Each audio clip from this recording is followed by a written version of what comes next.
कर्मवीर दादा साहेब गायकवाड़ सांस्कृतिक केंद्र द्वारा मुंबई में आयोजित समारोह में 3 मान्यवर सांसदों का स्वागत किया गया, जिसमें से 2 लोकसभा नवनिर्वाचित सांसद हैं वर्षा गायकवाड़ जो कि मुंबई नॉर्थ सेंट्रल की नवनिर्वाचित सांसद है, चंद्रकांत हंडोरे जो कि राज्यसभा सांसद है और बलवंत वानखेड़े जो कि अमरावती से नवनिर्वाचित सांसद हैं।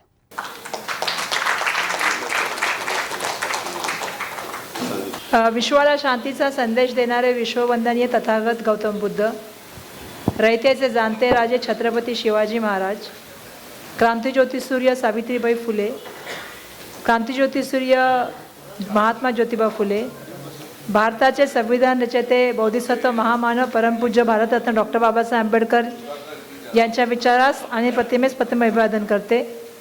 आज कर्मवीर दादासाहेब गायकवाड सांस्कृतिक केंद्राच्या वतीने नवनिर्वाचित खासदारांचा या ठिकाणी सत्कार आयोजित केलेला आहे, त्याबद्दल मनापासून धन्यवाद व्यक्त करते। आता हंडोरे साहेब भाषण करून निघून गेले। मला पण 2 ठिकाणी कार्यक्रम आहे, पण सारख्या ताईचा इतका फोन येत होता, मी ताईला बोलले खरं आणि या ठिकाणी मला आता त्याच्या आधी एक छत्री वाटपचा कार्यक्रम झाला, आता एक पुस्तकाचा वाटपाचा कार्यक्रम मी जोगेश्वरीला केला आणि क्लाइड भाईंना आणि मोसिम भाईंना घेऊन मी या कार्यक्रमाला आले आणि इथून आता मी धारावीत जाणार आहे। मी या ठिकाणी अध्यक्ष महोदयांचे खूप धन्यवाद व्यक्त करते, कारण ते आमचे काका आहेत, आम्ही त्यांना काकाच म्हणतो, जाधव साहेब। या ठिकाणी मंचकावरती उपस्थित आदरणीय नितीन सोनावणेजी, आदरणीय बच्छावजी, आदरणीय रत्नाकर पोटेजी, सन्मान्य सदाशिव गांगुर्डेजी, माझ्यावर आलेले कचरू यादवजी, मला वाटतं तो गेला कांबळे साहेबांची चिरंजीव सम्राट पेपरचे, मंचकावरती हां तुझ्या मिस्टरच बरोबर, समोर उपस्थित माझ्या माता भगिनी आणि माझ्या बंधूंनो, माझा प्रवास तर इतका फास्ट झाला आहे की मी तुम्हाला सांगू शकत नाही। 6 महिन्यापूर्वी सभागृहात आले, ज्यावेळेस सभागृहाने एक त्या ठिकाणी काय म्हणतात तुम्ही एक मस्तपैकी एक आपले उत्तम कांबळे साहेब आलेले आणि मी आले होते आणि एक चांगला परिसंवाद आयोजित केला होता की समाजातल्या लोकांनी येणाऱ्या काळामध्ये राजकारणामध्ये मतदान करत असताना कुठल्या विचारधारेने गेलं पाहिजे। आणि मला या गोष्टीचा अभिमान आहे की त्यावेळेला सन्माननीय उत्तम कांबळे साहेबांनी जे भाषण केलं होतं आणि त्याच्यानंतर मी भाषण केलं होतं, मी जेवले होते, म्हणजे माझा प्रवास बघा किती फास्ट झाला की 6 महिन्यामध्ये आमदारपासून खासदार झाले। आणि मला आनंद या गोष्टीचा आहे।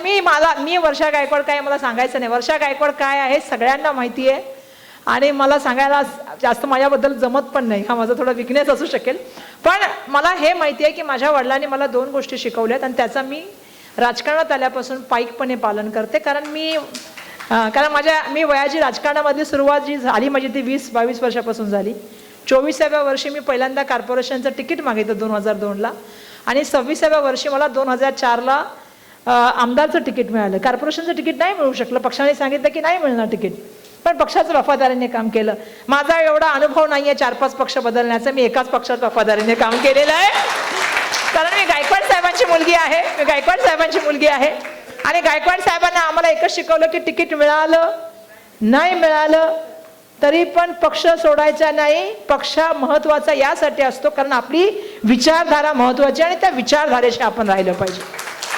आणि जेव्हा मी निवडून आले आणि मी पहिल्यांदाच झाले तेव्हा माझ्या वडिलांनी मला एक वाक्य सांगितलं की तरुण वयामध्ये आमदार झालेली आहेस, तुझं नाव वर्षा एकनाथ गायकवाड हे महत्त्वाचं नाही आहे, तुझ्या मागे भारतरत्न डॉक्टर बाबासाहेब आंबेडकरांचं नाव आहे, ते खूप महत्त्वाचं आहे। कारण ज्या ज्या वेळेला तू विधिमंडळात उभी राहशील, विधिमंडळात भाषण करशील, विधिमंडळात तुझे मुद्दे मांडशील, तुझ्या वागण्यावर, तुझ्या बोलण्यावर, तुझ्या वर्तनावरून, तुझ्या आचरणावरून, तुझ्या विचारसरणीवरून समाजाच्या विचारसरणीपर्यंत विचार जाईल आणि बाबासाहेबांपर्यंत जाईल, त्यामुळे कुठंही त्या नावाला काळिंबा लागेल असं वागलं नाही पाहिजे आपण। हे माझ्या वडिलांनी मला निवडून आल्यानंतर पहिलं वाक्य शिकवलं आणि मला सांगितलं आता जायचं, स्वतःचे निर्णय स्वतः घ्यायचे, चुकीचे असतील तर 10 वेळा चुकशील पण जीवनामध्ये शिकशील। मी हे या गोष्टी यासाठी सांगते की मला अभिमान या गोष्टीचा आहे की माझं इलेक्शन कसं झालं हे तुम्हाला सांगायची गरज नाही। मी एका मतदारसंघातून मागत होते तिकीट, मला दुसऱ्या मतदारसंघामधून उभं केलं गेलं, पण या वेळचं इलेक्शन हे लोकांनी लढलं आणि मला समाजाची भगिनी म्हणून अभिमान आहे, मला खूप अभिमान आहे कारण मी इलेक्शन बघितलं जवळून। वीडियो जर्नलिस्ट शिवाजी काले के साथ विनोद कामले और सचिन दुबे की रिपोर्ट। आवाज़ इंडिया न्यूज़ चैनल को लाइक शेयर और सब्सक्राइब ज़रूर करें।